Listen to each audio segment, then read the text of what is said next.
जीवन बगिया ऐसी उलझी, फूलोगे कम कांटे ज़्यादा, सिमटा जीवन डूबी सांसें, आना है तो अब भी आजा। यदि आपने अभी तक अंतिम अध्याय न देखा हो तो अंतिम अध्याय देखें, और यदि आप समझ सकें तो इस अध्याय को ज़रूर देखें।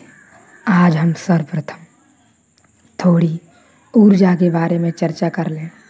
जब भी हम ध्यान करते हैं, शरीर में से कोई ऊर्जा नीचे से उठकर ऊपर की ओर मस्तिष्क की ओर बहती है।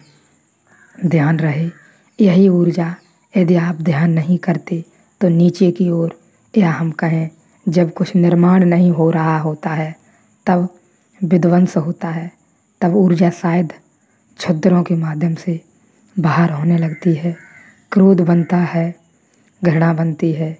ऊर्जा का यह नियम है, जब कुछ नहीं बन रहा होता है तब तुम समझो बिगड़ तो रहा ही है। हाँ, कभी कभी स्थिरता भी आ जाती है। बड़ी गहरी बात है। तब आप केवल आनंदित होते हैं, महा आनंद में होते हैं। तब वह ऊर्जा अपना उच्चतम रूप ले चुकी होती है। ख्याल रहे, हम सांस के बारे में चर्चा नहीं कर रहे हैं। ध्यान से जो भीतर एक नई ऊर्जा का जन्म हुआ है उसके संबंध में बातें हैं। जो हम स्थिरता की बात की है, महाआनंद की, यह बड़े गहरे अपने भीतर डूब जाने का परिणाम है। भीतरी ऊर्जा का यही गणित है। पश्चिम में इतिहास लिखा गया, पूर्व में इतिहास नहीं लिखा गया। हमने पुराण लिखे, पश्चिम में विचारक बड़े हैरान होते हैं कि भारत में इतिहास क्यों नहीं लिखा गया।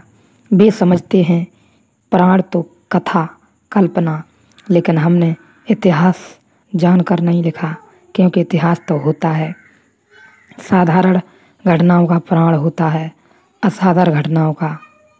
इसीलिए तो कल्पना जैसा मालूम होता है पुराण, क्योंकि उस पर भरोसा नहीं आता कि यह घटा भी होगा। पुराण का अर्थ होता है जो कभी कभी घटता है।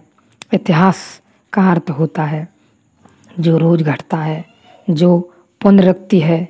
नेपोलियन हो कि नादिर शाह हो कि तैमूर लंग हो कि चंगेज हो कि हिटलर हो कि स्टेलिन हो कि माओ हो, यह रोज की घटना है। इससे इतिहास बनता है। ये तो अखबार की कतरने हैं जिनसे इतिहास बनता है। बुद्ध का घटना अनहोना है, नहीं घटना था और घटा।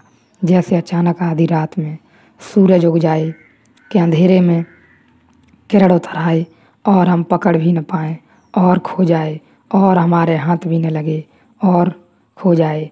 हम ठगे और अवाक रह जाएं, आए और चली जाए।